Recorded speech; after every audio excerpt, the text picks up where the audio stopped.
ঢাকা মেডিকেলের আবাসিক সার্জারির বার্ন ইনস্টিটিউটের ডাক্তার শাওনবীর রহমান। আমি জানি খুবই কঠিন একটা সময় বার্ন ইনস্টিটিউটের আপনারা পালন করছেন এখন, এবং আমি নিজে আজকে সেখানে ছিলাম। ফলে আপনাদের আন্তরিকতা, পেশাদারিত্ব কোনো কিছু নিয়ে বোধ করি এখনই প্রশ্ন তোলার সুযোগ নেই। আমি শুধু একটু জানতে চাই যে আপনাদের এখানে গুরুতর চিকিৎসা যারা নিচ্ছেন তাদের বার্নিংয়ের রেট কেমন, এবং তাদের নিয়ে আপনাদের এখন পর্যন্ত পর্যবেক্ষণ কি?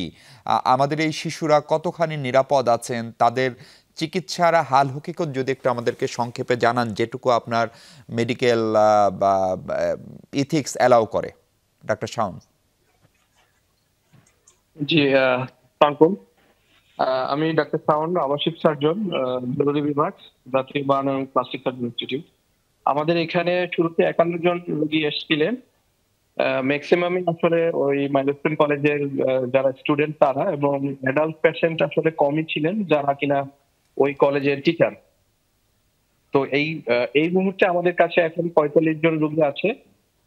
তাদের আসলে পড়ার শতাংশটা একদম শতভাগ, মানে 100% থেকে শুরু করে মিনিমাম ধরেন 3%, 4% বাড়ানো আমাদের এখানে আছে। তবে শঙ্কার বিষয় হচ্ছে সবারই আসলে শ্বাসনালী পুড়েছে, সবার ফেস বার্ন আছে। তো সবার শ্বাসনালী পোড়ার কারণে বার্নের শতাংশ যদি কম হয়ে থাকে, শ্বাসনালী পোড়ার কারণে আসলে সেই রোগীগুলোকে আমরা আশঙ্কাজনক বলছি, এবং সেভাবে আমরা চিকিৎসা চলমান রাখছি।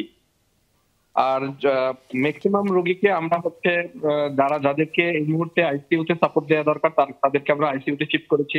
যাদেরকে মেইল এসডিইউতে রেখে চিকিৎসা দেওয়া দরকার আমরা তাদেরকে মেইল এসডিইউতে শিফট করেছি, এবং কিছু রোগীকে আমরা ফিমেল এসডিইউতে শিফট করেছি। আর যে রোগীগুলো পার্সেন্টেজ কম এবং যাদের হচ্ছে গিয়ে মানে স্টেবিলিটি কন্ডিশন ভালো, তাদেরকে আমরা পোস্ট অপারেটিভ ওয়ার্ডে রেখে চিকিৎসা চলমান রেখেছি।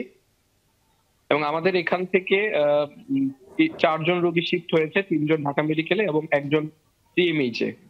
আর এখন পর্যন্ত 3 জন রোগী মারা গিয়েছেন। আর 1 জন রোগীকে আসলে আমাদের কাছে ব্রড ডেথ নিয়ে আসা হয়েছিল বিকাল 3:30 নাগাদ। ওনার নাম হচ্ছে তানভীর, ক্লাস 8 এর স্টুডেন্ট। ওনাকে হচ্ছে আমাদের কাছে ব্রড ডেথ নিয়ে আসা হয়েছিল। এর পরবর্তীতে এখন পর্যন্ত ওই তানভীর সহ টোটাল 4 জন মারা গিয়েছেন। শাওন ভাই, আপনারা কি ধরনের, আপনাকে আমি ছেড়ে দেবো এই প্রশ্নটা করেই, আপনারা কি ধরনের চ্যালেঞ্জ ফিল করছেন? বিশেষ করে এখানে ধরেন নন মেডিকেল অনেক মানুষজনের উপস্থিতি, আত্মীয় স্বজন থেকে শুরু করে রাষ্ট্রের দায়িত্বশীল, রাজনীতির দায়িত্বশীল লোকজন যাচ্ছেন। সেগুলোতে চিকিৎসা ব্যবস্থায় বা সংক্রমণের মাত্রার ক্ষেত্রে কোনো প্রভাব ফেলতে পারে কিনা, সে ধরনের কোনো অনুরোধ আপনাদের তরফ থেকে যদি থাকে সেটা করে আপনি।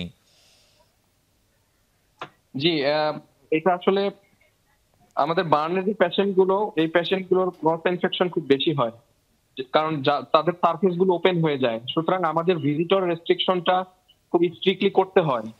আমরা শুরু থেকে চেষ্টা করছিলাম যাতে ভিজিটর এন্ট্রিটা রেস্ট্রিক্টেড করা যায়, কিন্তু যেহেতু এটা একটা মাস ক্যাজুয়ালিটি হয়েছে, একজন রোগীর যারা স্বজন আছেন তারা আসলে অধিক সংখ্যায় এখানে উপস্থিত হয়েছেন।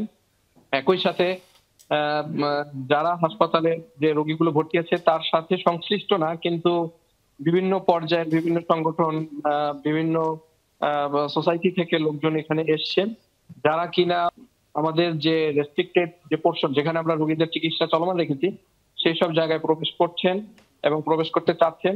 এতে করে যেটা হয়, আমার যে রোগীগুলো আছে তাদেরকে যে আমি আইসোলেটেড ভাবে রেখে চিকিৎসা করব, সেটা আমাদের জন্য আসলে চ্যালেঞ্জিং। আমরা চেষ্টা করে যাচ্ছি ভিজিটর এন্ট্রিটা রেস্ট্রিক্টেড করার। এখন কিছুটা নিয়ন্ত্রণে এসেছে, কিন্তু আপনাদের মাধ্যমে আমি সারা দেশবাসীর কাছে আহ্বান জানাবো, অনুরোধ করব, এবং স্বজনদের প্রতি আমি অনুরোধ করব তারা যেন কোনোভাবেই ভিতরে প্রবেশ না করতে চান এবং আমাদেরকে সহযোগিতা করেন। কারণ আমাদেরকে সহযোগিতা করলে আমরা যে চিকিৎসা প্রোটোকল আছে সেই চিকিৎসা অনুযায়ী এখানে সর্বোচ্চ যেভাবে করা দরকার আমরা করে যাচ্ছি। আমরা যদি ইনফেকশন রেটটা কমাতে পারি তাহলে আমাদের সার্ভাইভাল রেটটা বাড়বে। জি জি, অনেক ধন্যবাদ ডাক্তার শাওনবীর রহমান, আপনি এই অবস্থা আমাদের সঙ্গে যুক্ত হওয়ার জন্য। এবং আমরাও ক্ষমা চাচ্ছি দর্শকদের কাছে, আপনারা যদি মনে করে থাকেন এই চিকিৎসকের এই 5 মিনিট সময় আমরা নিয়েছিলাম সেটি নষ্ট করার জন্য, মূলত আপনাদের সচেতনতার জন্য। অনেক ধন্যবাদ ডাক্তার শাওনবীর রহমান।